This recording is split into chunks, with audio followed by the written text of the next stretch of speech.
Se você quer uma imagem do futuro, imagine então uma bota prensando um rosto humano para sempre. George Orwell. Eu abro esse vídeo da mesma forma que eu abri o meu artigo para o Hoje no Mundo Militar, com essa famosa frase do escritor Eric Arthur Blair, mais conhecido popularmente mundialmente pelo pseudônimo de George Orwell.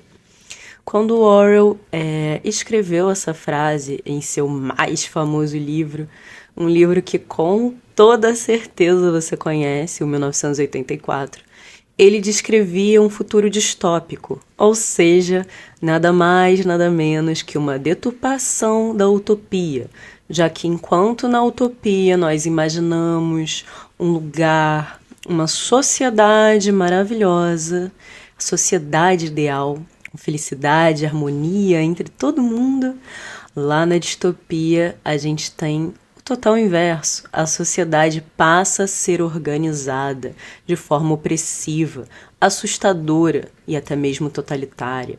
Portanto, a distopia nada mais, nada menos é do que uma oposição à utopia. Mas, voltando a George Orwell, para nossa infelicidade, o autor de 1984 parecia descrever os percursos que a humanidade tomaria para se tornar mais ditatorial. Apesar de que eu mesma acredito que os passos eles serão dados de uma forma mais similar ao livro Admirável Mundo Novo, mas isso é conversa para outro dia. Mas enfim, nós podemos pensar que desde que o mundo é mundo, ditadores e tiranos existem, esmagando sociedades inteiras ao retirar suas liberdades. Hoje, ao refletirmos sobre a palavra famosa, liberdade, nós associamos o conceito com as possibilidades mais utilitárias do nosso mundo. Então a gente associa a comprar um carro, a viajar, a ter independência. Só que o conceito da palavra liberdade ultrapassa muito essas questões práticas do cotidiano. Ela vem do latim liber. A palavra tem em suas raízes mais profundas o significado de o homem livre, ou seja, faz uma oposição aos que eram escravos, submetidos à ordem de um só senhor, sem mais pensar de forma independente. A palavra liberdade, ela tem muito mais a ver com uma busca interior, no seu sentido mais original, por assim dizer. E ela vai refletir toda a sua concepção de moral e ética, e seu pensamento não será condicionado a ninguém. E, portanto, ela não tem tanta ligação com fatores externos. Só que hoje, entretanto, a gente pode transpor a liberdade para outras esferas, como pensá-la na questão da política, de governança e em outras questões também. Eu não vou me aprofundar nesse vídeo sobre o que é liberdade, porque a gente vai ter que debater, se a gente fosse entrar nessa questão, concepções mais atuais de, por exemplo, liberdade positiva, negativa, problemáticas, inclusive, que eu vejo nessas definições. Só que, enfim, isso fugiria do objetivo do vídeo, que hoje é debater sobre democracia. Mas, dito isso, ao refletir como eu ia iniciar toda a minha série sobre o fim da democracia, né, eu pensei em como eu poderia ajudar a levar o leitor a embarcar numa jornada de reflexão que fugisse um pouco dessas fórmulas prontas e que acabam sempre nos levando a uma mesma direção, né? Mas enfim, a nossa sociedade ela parece flertar cada vez mais com tiranos, com autoritários, que se utilizam das instituições democráticas para deturpá-las e exercerem uma espécie de poder na surdina. É necessário, entretanto, que a gente volte ao princípio. O intuito aqui desse vídeo é instigar o pensar, sendo para isso que a gente entre em conceitos chaves para a gente começar a trabalhar a nossa reflexão que a gente vai ter hoje, que é entender melhor como ocorre toda a deturpação na democracia. Então você já sabe, aguarda a vinheta, embarca comigo e vamos lá.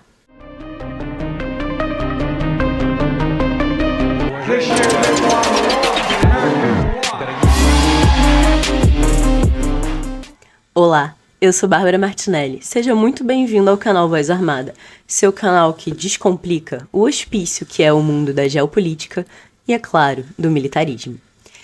Em meus vídeos, a gente tem embarcado em toda uma jornada que eu tenho proposto para vocês sobre essa questão da ordem internacional.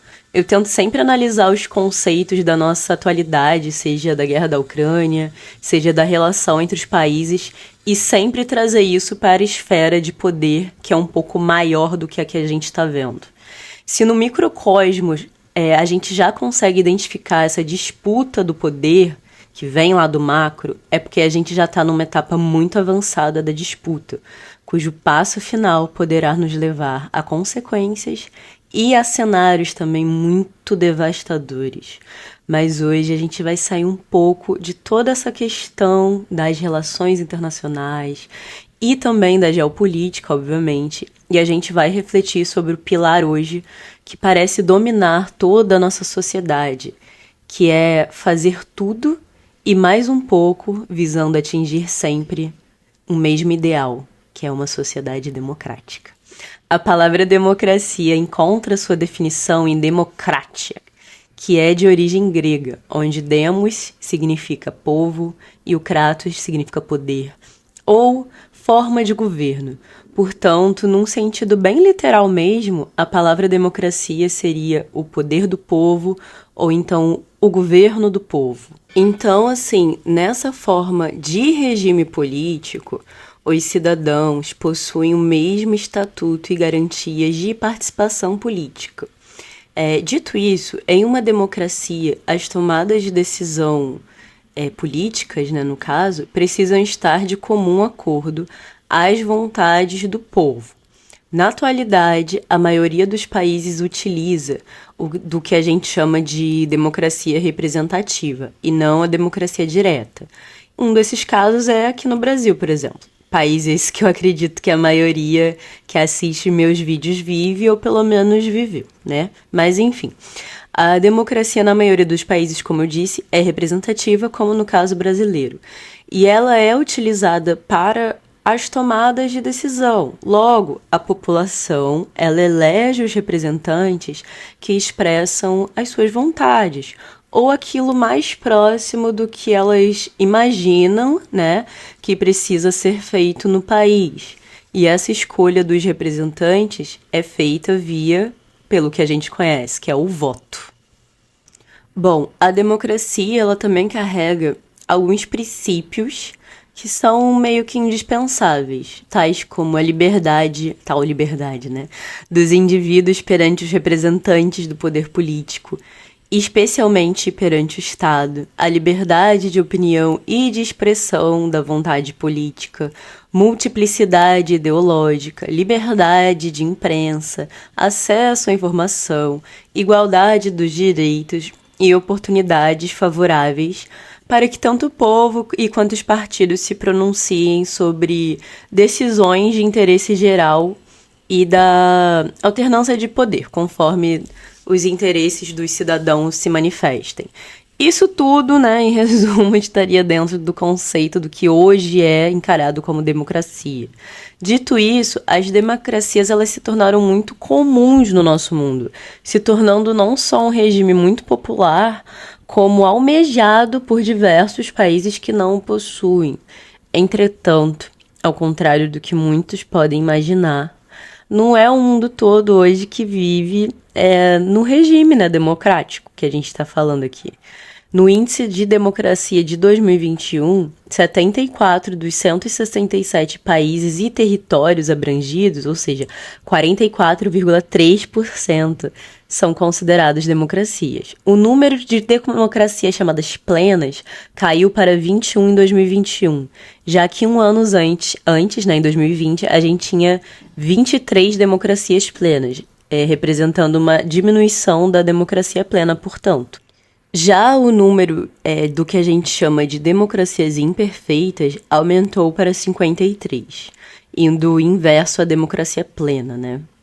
Dos 93 países restantes no índice, 59 são classificados como regimes autoritários, contra 57 em 2020, e 34 são classificados de regimes híbridos. abaixo dos 35 registrados em 2020.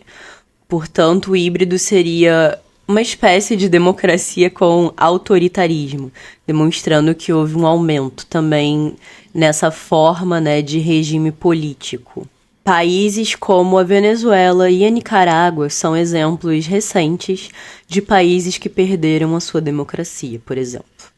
Mas por que será, né, que essa tendência ocorre? Vamos agora então recorrer ao famoso filósofo grego Platão, para que ele nos ajude a explicar o porquê disso está acontecendo na atualidade. Segundo Platão, a vida democrática não teria nem lei nem ordem. O desejo insaciável de liberdade sem limites acaba por causar toda a desordem na sociedade. Os cidadãos começam a se irritar impacientemente ao menor toque de autoridade e, por fim, deixam de se importar até com as leis, escritas ou não. O filósofo falava que o aumento excessivo de qualquer coisa muitas vezes vai causar uma reação na direção oposta, de tal forma que o excesso de liberdade, seja em estados ou indivíduos, parece apenas passar para uma fase que então será a de excesso de escravidão. Platão dizia que as pessoas têm algum campeão e a querem colocar sobre elas para cuidar de suas grandezas. Esta e nenhuma outra seria a raiz da qual brota um tirano. Quando ele aparece pela primeira vez acima do solo, ele é um protetor, tendo uma turba inteiramente à sua disposição. Ele não está impedindo de derramar o sangue de parentes. Ele os leva ao tribunal e os mata, ao mesmo tempo insinuando a abolição das dívidas e a partilha das terras. Depois de um tempo, ele é expulso, mas volta, apesar de seus inimigos. Um tirano indulto, diz Platão. Eu vou um pouco além do meu artigo e eu vou me aprofundar nesse vídeo um pouco mais na questão do Platão em si. Eu sinto que quando eu escrevi o texto para Hoje no Mundo Militar, isso não ficou tão claro, algumas questões que eu queria colocar. Não ficou muito bem explicado, porque eu precisei, na época, enxugar um pouco o texto, né? Mas hoje eu tenho mais liberdade, essa é a palavrinha de novo, no sentido pleno da palavra, de poder fazer isso aqui no vídeo. Mas, enfim, o Platão acreditava que a especialização seria um atributo indispensável de um líder. Ele vai criticar a democracia por raramente produzir tais personagens. Em vez disso, a democracia elege populistas, que são eficazes em manipular a opinião popular, podendo-se utilizar do conceito, então, deturpado da palavra liberdade para se atingir o seu objetivo final, o de ser eleito. Então, para retratar isso, o Platão ele vai usar uma analogia de navegação de navio no livro 6, que está presente numa conhecida obra dele, A República. Ele vai contestar que para selecionar um capitão apropriado, o voto popular é ineficaz, porque as pessoas podem ser influenciadas por características que são irrelevantes. E deveríamos, se a gente fosse uma sociedade com uma ética e com uma moral mais adequadas, procurar aquele que possui mais experiência ou atributos para a função. O Platão ilustra a ignorância que a democracia produz com essa questão do capitão. O verdadeiro navegador deveria estudar as estações do ano, o céu, as estrelas, os ventos e toda essa questão e assuntos apropriados, né, para a profissão, se ele realmente quisesse estar apto a controlar o navio. Só que o eleitor acha que é bastante impossível adquirir a habilidade profissional necessária para tal controle e que não existe a arte da navegação. Aqueles que buscam a realidade seriam os mais qualificados para orientar, pois possuem maior conhecimento à sua disposição. Em uma democracia, no entanto, os líderes tendem a ignorar as verdades inconvenientes para chegar ao poder. Em sua famosa alegoria da caverna, que eu acredito que é de bastante conhecimento de todos, o Platão ele ilustra o momento em que um homem descobre que a realidade do mundo é muito diferente daquela percebida enquanto prisioneiro e pelos prisioneiros da caverna, né? Quando então ele retorna à caverna para revelar essa descoberta, ele se depara com uma raiva violenta. Aqui o Platão ele está sugerindo para gente que uma liderança bem informada não pode sobreviver na democracia, pois ela será deformada e alienada pela necessidade de permanecer populista. Toda essa questão de emoção que as pessoas têm e toda a mobilização da massa incita a democracia ao que ele chama de atos de histeria. A natureza caprichosa de apoio público desafia a boa razão e produz uma inconsistência fatal ao longo do tempo. Em uma sociedade com o que ele chama de liberdade em excesso, não há mais uma distinção. Os professores não temem os alunos, os jovens não respeitam os mais velhos. Tudo está cheio do espírito de uma falsa liberdade. Como eu disse, eu vou repetir.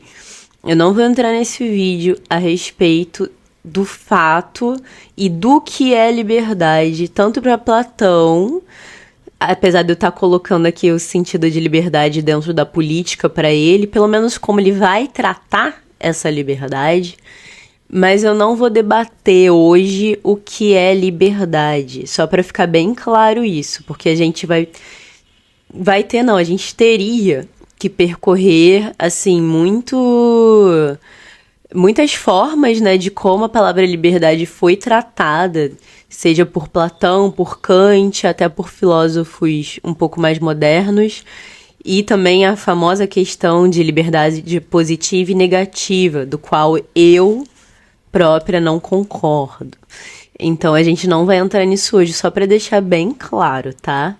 Aqui eu estou tratando a forma de liberdade que o Platão enxerga e que é um problema dentro do regime democrático, apenas para deixar bastante claro isso. Mas, continuando.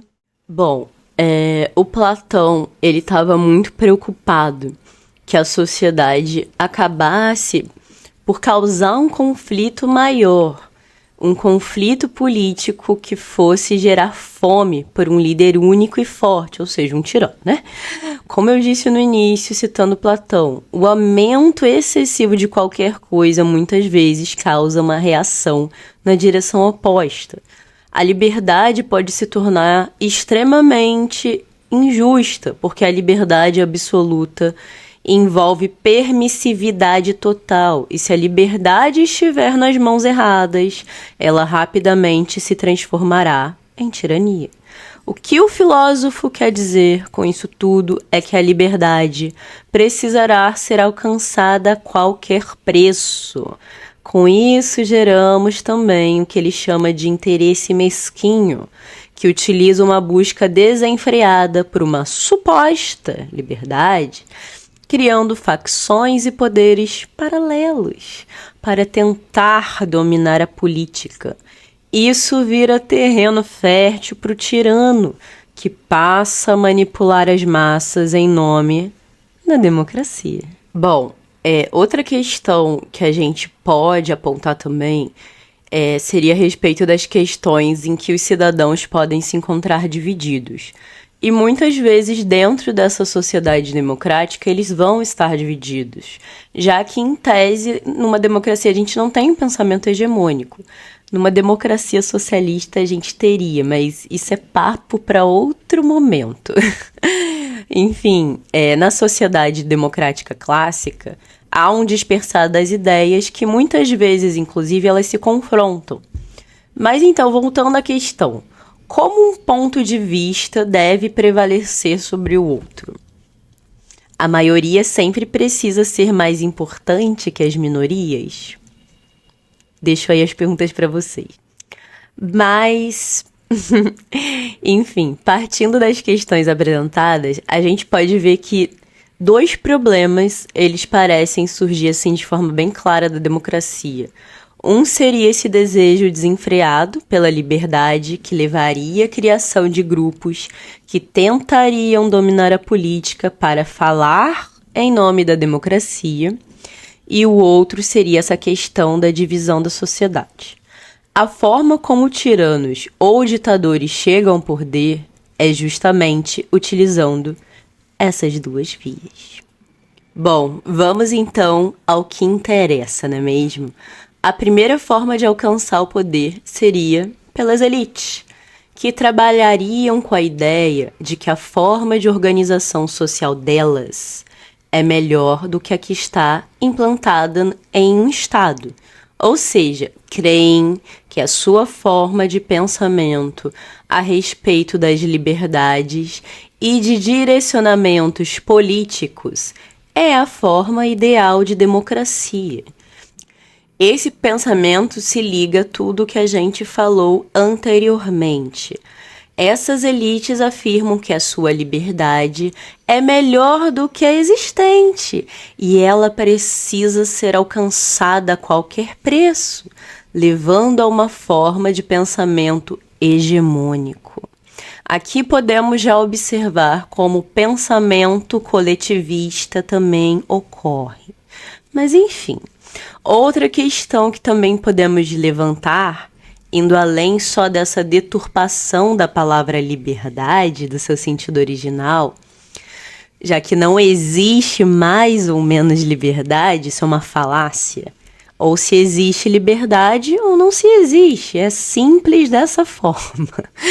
Mas continuando, outro ponto, então, além dessa questão de uma suposta liberdade, é que as elites ou grupos, né, de interesse, esses grupos eles provavelmente se ligam ou se ligarão às elites que querem tomar o poder, porque provavelmente o discurso é igual ao da elite. Mas enfim, essas elites ou grupos que pretendem tomar o poder podem alegar também que a democracia como é não funciona mais. Ou seja, a estrutura que visa atender uma maioria não coaduna com seus interesses e idealizações.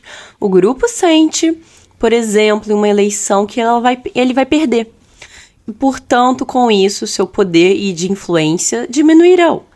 Então, eles devem se apoderar dos meios democráticos para implantar a revelia do povo esse ideal e assim preservar a sua própria estrutura de poder, mesmo que para isso acabe com os pilares da antiga democracia, por assim dizer. E é com isso que surgem as tiranias e a oligarquia. Esses grupos deturpam a própria democracia em si, capturam o termo da democracia para afirmar que não existe democracia. E ao fazerem isso, ao deturparem, seja porque querem tomar o poder ou porque estão com medo de perder a eleição, eles acabam por aparelhar o Estado democrático e deturpar o próprio Estado democrático. Por fim, nós temos a chamada polarização política, ou seja, a divergência entre dois polos de poder que entram em conflito e em posições que são irreconciliáveis. Bom, em uma sociedade democrática, seria saudável, né? Essa troca de ideias, de polos opostos. Mas, como dito, a diferenciação das ideias pode ser tanta que o diálogo é até rompido na própria sociedade. E a cooperação para se achar um meio termo passa a não existir mais. Os lados não querem mais conversar. E isso abre caminho para que grupos violentos, extremos, assumam a política, gerando uma crise democrática interna e abrindo espaço novamente para que surja uma tirania, que vai perseguir, obviamente, outro polo, já que ele quer dominar a política. Em nosso primeiro capítulo da série, O Fim da Democracia, nós refletimos um pouco sobre o termo em si, como ele é aplicado no regime democrático, né? Passamos rapidamente pelo pensamento clássico do Platão. Aqui eu não quis me aprofundar, esse não é o intuito desse vídeo. O intuito desse vídeo é uma reflexão de ideias um pouco mais gerais, para que você entenda, pelo menos assim, de forma prática e direta, todos os debates a respeito de como uma democracia se deturpa para virar uma tirania. Aqui eu não me aprofundei por nuances teóricas, porque, como eu disse, não é o objetivo desse vídeo. Aqui a gente não está numa aula de teoria. Então, o objetivo é o entendimento, pelo menos de uma forma mais geral, né? De como ocorre essa deturpação da democracia. Eu tô falando tudo isso porque algumas pessoas às vezes não entendem intuitos de certos vídeos e cobram rigores. Então eu tô reforçando que esse não é um vídeo academicista. Ele tem outros intuitos. Dito isso, então, como eu tava dizendo, hoje a gente viu toda essa questão rapidamente do Platão, sua crítica à democracia, justamente por abrir espaço para essa tomada de poder autoritária, né? Bom, na nossa sequência a gente vai mergulhar por águas densas e a gente vai ver como a tomada de poder ocorre com o apoio de várias estruturas do Estado, só que uma específica que é o judiciário, que é chave para entender como ocorre a tomada do poder. Em nosso próximo vídeo, nós vamos ver como se ocorre, portanto, a corrupção da justiça. Eu vou me recorrer a uma história clássica de Trasímaco e também vou fazer um paralelo da história com o Senhor dos Anéis. Ufa, né? Será que você chegou até aqui? Bom, se você chegou até aqui, muito provavelmente você gostou do conteúdo, eu creio eu. Então, queria te perguntar uma coisa. Você quer apoiar meu trabalho? Eu tenho um link aqui na descrição do vídeo, que é do Apoia-se. E através desse link, né, você pode ajudar a manter o meu canal e contribuir com o meu trabalho. Você pode começar a doar R$10 e você já vai me ajudar imensamente. Mas eu sei que não é todo mundo que tem condição financeira, ou então às vezes até tem, mas não está pronto nesse momento para contribuir dessa forma financeira. Então você pode contribuir de outra forma comigo, que é compartilhando esse vídeo e indicando o meu canal para outras pessoas, sobretudo se você estiver gostando do meu conteúdo. Mas enfim, muito obrigada por assistir. Eu sou Bárbara Martinelli e esse é o Voz Armada. Se você gostou desse conteúdo, você já sabe. Curte, compartilha e se inscreve no meu canal. Quando eu chegar em 1000 inscritos, eu vou fornecer uma aula totalmente gratuita de propaganda de guerra. Muito obrigada por assistir o vídeo. A gente se vê na continuação dessa série, em outros vídeos também, que eu já estou preparando de geopolítica. Obrigada aí, você já sabe. Tchau!